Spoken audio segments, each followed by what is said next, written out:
Highway. हमें हमेशा दूसरों की मदद करनी चाहिए, पर इस बात का भी जरूर ध्यान रखना चाहिए कि जिसकी आप मदद करने जा रहे हैं, क्या उसे सच में मदद की जरूरत है, या फिर मदद के बहाने उसका कुछ ऐसा प्लान है जिससे आपकी जिंदगी खतरे में पड़ जाए। यार, आज तो पार्टी में मजा ही आ गया। वो तो आता ही, आखिर पार्टी मेरी फ्रेंड ने जो रखी थी। उस रात हम बहुत लेट हो चुके थे, लेकिन हमें इन सब चीजों की आदत हो चुकी थी। हम घर लौट ही रहे थे कि हमने देखा कि आगे रास्ता बंद था। मैंने अजय से कहा कि मेरी फ्रेंड के घर चलते हैं, पर उसने मेरी एक भी नहीं सुनी। शॉर्टकट के चक्कर में उसने गाड़ी जंगल की तरफ घुमाई और पेड़ पौधों को चीरते हुए वो चल पड़ा।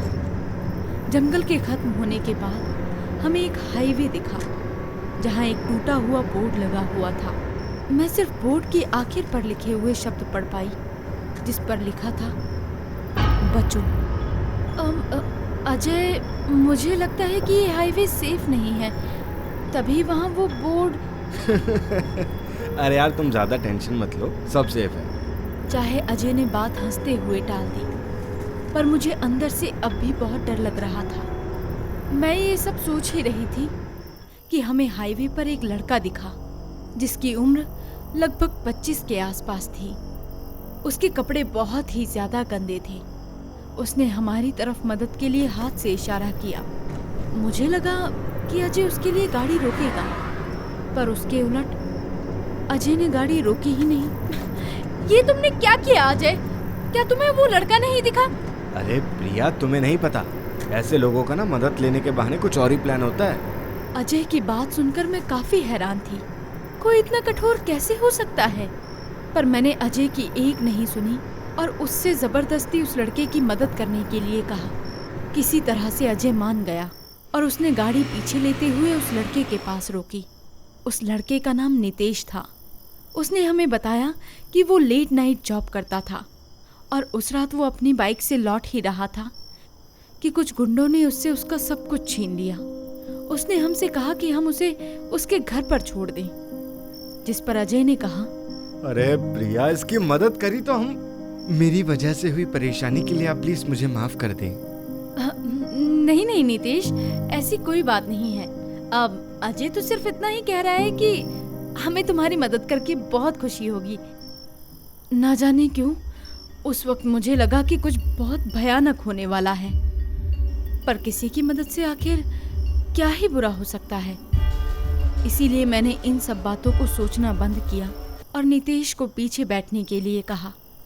अजय काफी गुस्से में था, जिस वजह से वो बहुत तेज ड्राइविंग करने लगा। अजय तो ऐसा ही था, छोटी छोटी बातों पर जल्दी गुस्सा हो जाता था। कुछ ही देर बाद मुझे लगा कि मेरे पीछे से ठंडी ठंडी हवा चलने लगी। मैंने कार का एसी चेक किया, पर वो तो बंद था। तो फिर ऐसा कैसे हो सकता था? अजय, मुझे लगता है कि कार का एसी खराब हो गया है।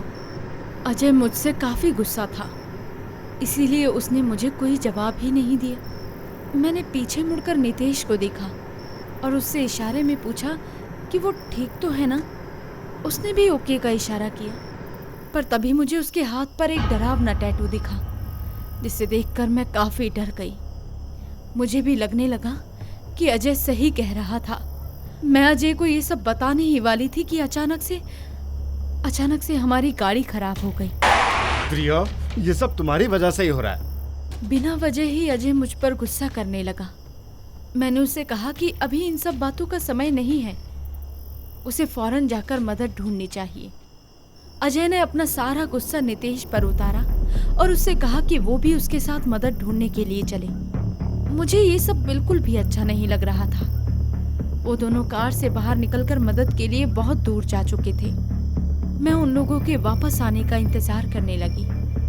बहुत देर हो चुकी थी, वो लौटे ही नहीं। कुछ देर बाद मुझे एक आवाज आई, जैसे कोई चीज कार के ऊपर गिरी हो। मैं बहुत डर गई। इसी के साथ मुझे इस तरीके की आवाज आई जैसे कोई जानवर अपने शिकार को नोच नोच कर खाता है। मैंने कार से फौरन बाहर आने की बहुत कोशिश की, पर कार का दरवाजा जाम हो गया था। मेरे बहुत जोर लगाने के बाद आखिरकार डोर ओपन हुआ। बाहर आकर मैंने कार की छत पर जो देखा, उसे देखकर मेरे पैरों तले जमीन ही खिसक गई।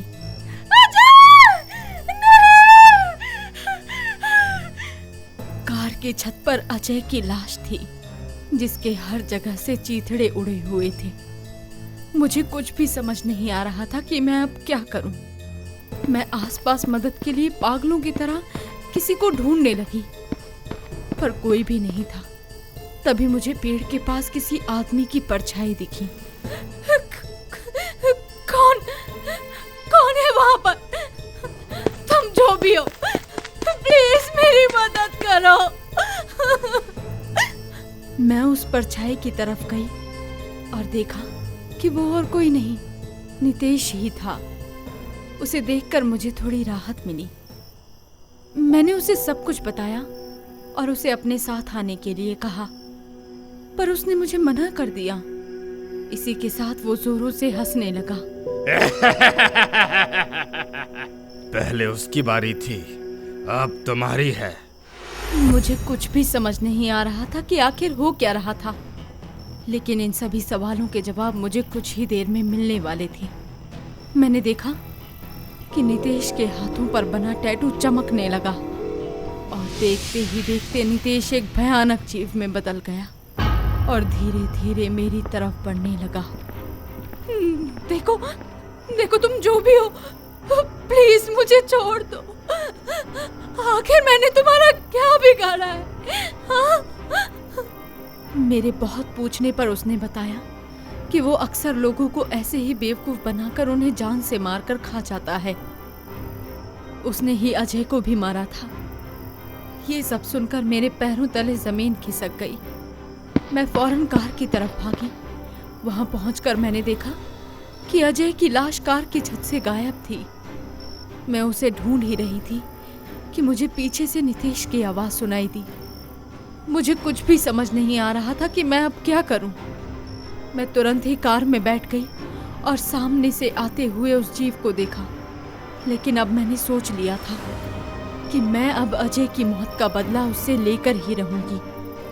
अजय, ये सिर्फ तुम्हारे लिए। मैं गाड़ी में बैठ गई और 2-3 बार कोशिश करने के बाद गाड़ी स्टार्ट हो गई और मैं सीधा उस जीव की ओर गाड़ी बढ़ाने लगी। मैं जानती थी कि जो मैं कर रही हूँ उससे मेरी भी जान को खतरा हो सकता है, पर मैंने भी सोच लिया था कि अब इस जीव का अंत करके मैं भविष्य में और किसी के साथ ऐसा नहीं होने दूंगी। मैंने गाड़ी से उस जीव को टक्कर मार दी, पर मैं ये देखकर हैरान थी कि गाड़ी उसके शरीर के पार चली गई।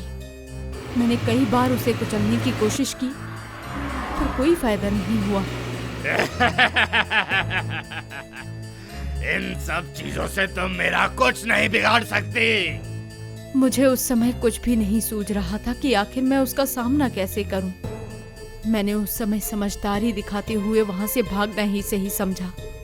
मैंने गाड़ी की स्पीड तेज की और दोनों को ही वहां छोड़कर आंखों में आंसू लिए वहां से चली गई। लेकिन उस दिन के बाद मैंने ये सोच लिया कि किसी और को भी उस जीव के जाल में नहीं फंसने दूंगी। इसीलिए उस दिन के बाद मैंने हाईवे पर एक बड़ा चेतावनी बोर्ड लगाया ताकि कोई दूसरा अजय और नितेश की तरह उस जीव का शिकार ना हो सके। राहुल को शाम को निकलने में देरी हो चुकी थी। ऑफिस का काम करते करते उसे पता ही नहीं चला कि कब रात के 11 बज चुके थे। आनन फानन में राहुल ऑफिस से निकला। अपनी बाइक निकालने के लिए राहुल पार्किंग एरिया में गया। पहले तो उसकी बाइक शुरू नहीं हो रही थी, लेकिन थोड़ी देर की कोशिश के बाद बाइक चल पड़ी। कड़कड़ाती ठंड में राहुल जम रहा था। तेज हवाओं से उसका शरीर ठिठुर रहा था। कल बॉस से बात करके अपनी शिफ्ट जल्दी ही करवा लूंगा। नहीं तो ऐसा ही चलता रहा तो एक दिन यूं ही जम जाऊंगा और किसी को मिलूंगा भी नहीं। थोड़ी और दूर जाने पर राहुल ने देखा कि कंस्ट्रक्शन का काम चल रहा है। रास्ता पूरी तरह बंद किया हुआ था। दूसरे रास्ते को देखने के लिए राहुल ने अपना फोन निकालकर मैप से सहायता ली। राहुल को दूसरा रास्ता मिल गया। इसके बाद उसने यू टर्न लिया और आगे की तरफ निकल गया। रास्ता काफी कच्चा था, जिससे बाइक की स्पीड कम हो गई। दूर दूर तक राहुल को कोई भी दिखाई नहीं दे रहा था। आसपास सिर्फ और सिर्फ घने पेड़ और जानवरों की आवाजें आ रही थी। अरे यार, ये कौन से रास्ते पर आ गया मैं? सब कुछ इतना डरावना लग रहा है, जैसे कि आज ही मेरा आखिरी दिन हो। लगता है महा कार्टून की हॉरर स्टोरी देख देख के मेरे दिमाग में भूत के अलावा कुछ चलता ही नहीं है। रास्ता असल में काफी डरावना था। तेज तेज हवाओं के कारण पेड़ों के सनसनाने की आवाज आ रही थी। कहीं दूर से भेड़िए के चिल्लाने की आवाज भी राहुल के कानों को साफ साफ सुनाई दे रही थी। इसी तरह की भयानक आवाज सुन उसने बाइक रोकी और अरे यार, इन आवाज़ों को तो अब मैं और नहीं सुन सकता। एक काम करता हूँ, हेडफोन लगा लेता हूँ। कम से कम अपने मनपसंद के गाने सुनूंगा तो ध्यान भटकेगा मेरा। अपना ध्यान भटकाने के लिए राहुल गाने सुनने लगा। गाने सुनते सुनते राहुल काफी दूर आ चुका था, लेकिन अभी तक वो मेन रोड तक नहीं पहुंचा था।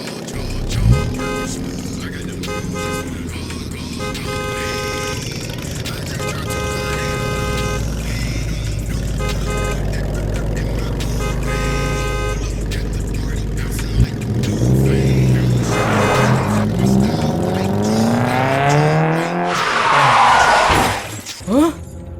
ये क्या हो गया? राहुल को कुछ भी समझ नहीं आया। वो तेजी से गाड़ी की तरफ भागा। राहुल काफी डर चुका था। गाड़ी से अभी भी कोई बाहर नहीं निकला था। राहुल हांफता हांफता गाड़ी के पास पहुंचा। एक्सीडेंट की वजह से गाड़ी काफी बुरी हालत में थी। राहुल काफी परेशान था कि अंदर गाड़ी चलाने वाले की क्या हालत हुई होगी।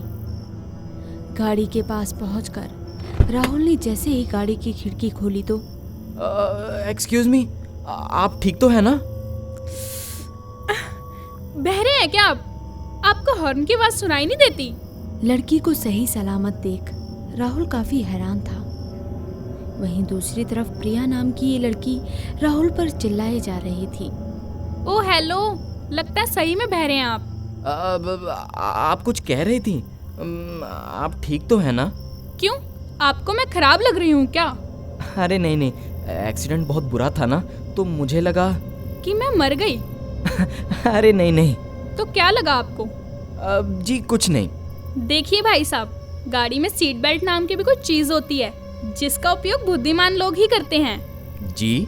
बड़े बेवकूफ हो यार तुम तो। चलो सामने से हटो, मुझे बाहर निकलना है। प्रिया को एकदम सही सलामत देख राहुल को बड़ी ही हैरानी हो रही थी, लेकिन अब वो करता भी तो क्या करता। उसने अपनी गलती के लिए प्रिया से माफी मांगनी शुरू कर दी, जिसके बाद राहुल ने प्रिया को लिफ्ट ऑफर की, जिसके लिए प्रिया ने पहले तो मना किया, लेकिन रात को गहरा होता हुआ देख उसने लिफ्ट के लिए हाँ कह दिया, जिसके बाद दोनों आगे के लिए निकल गए। देखिए, मुझे माफ़ कीजिए, मैं बहुत ही तेज़ वॉल्यूम में गाने सुन रहा था, इसलिए मुझसे ये गलती हो गई। हाँ ठीक है, माफ किया। अब इस रास्ते से जल्दी निकलो, मुझे बहुत डर लग रहा है। अरे ऐसा क्या हो गया? कोई भूत थोड़ी ना खा रहा है आपको। तुम्हें इस रास्ते के बारे में कुछ पता नहीं है क्या? मुझे क्या पता होना चाहिए था कि इस यू टर्न का रास्ता शापित है। लगता है महा कार्टून की हॉरर स्टोरी आप भी काफ़ी देखती हैं। क्या? अरे कुछ नहीं, देखिए ऐसा कुछ नहीं होता है। अरे मैं मजाक नहीं कर रही। अच्छा, बताइए क्या बात है जिस वजह से आप डर रही हैं? प्रिया ने उसे बताया कि कुछ समय पहले यहाँ एक लड़की की कुछ लड़कों ने मिलकर हत्या कर दी थी। उन्हीं लड़कों की तलाश में आज भी वो लड़की इसी रास्ते पर घूमती है, और जो भी उसके हाथ लग जाता है वो उसे नहीं छोड़ती। कहानी अच्छी है। ये कोई कहानी नहीं, सच्चाई है। देखिए, मैंने तो आज तक ऐसी कोई कहानी नहीं सुनी। इसका मतलब ये तो नहीं कि जो मैं कह रही हूँ वो झूठ है। ठीक है, आप जीती, मैं हारा।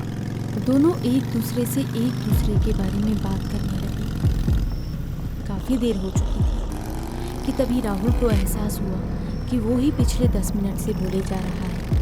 लेकिन प्रिया ने चूं तक नहीं की। प्रिया, आप कुछ बोल क्यों नहीं रही हैं? क्या हुआ? आप सो गई क्या? हेलो प्रिया। राहुल ने अपनी बाइक रोकी। उसने जब पीछे मुड़कर देखा तो प्रिया वहां नहीं थी। हाँ? ये कैसे हो सकता है? ये प्रिया कहाँ चली गई? प्रिया! प्रिया! आप कहाँ हैं? राहुल काफी डर चुका था। प्रिया के उसके साथ ना होने की वजह से उसकी हालत खराब हो रही थी।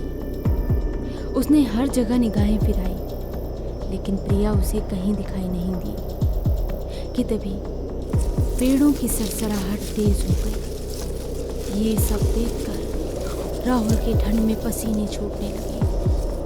उसका गला सूखने लगा कि तभी उसकी बाइक की हेडलाइट जलने बुझने लगी। आसपास से अजीब अजीब सी आवाजें भी आने लगी।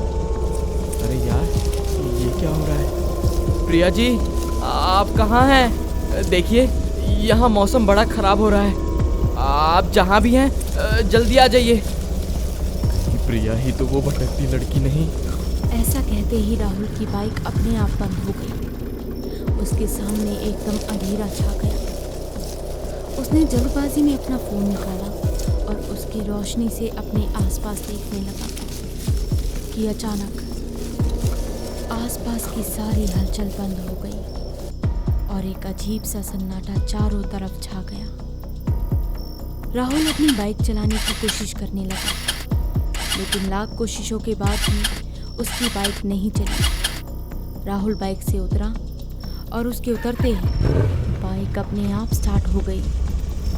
आसपास का शोर भी बहुत तेज होने लगा। राहुल ने जैसे ही अपने सामने देखा, राहुल के पैरों तले जमीन खिसक गई। उसके होशो हवास उड़ गए, लेकिन अब भी कुछ बाकी था। राहुल, मेरी मदद करो।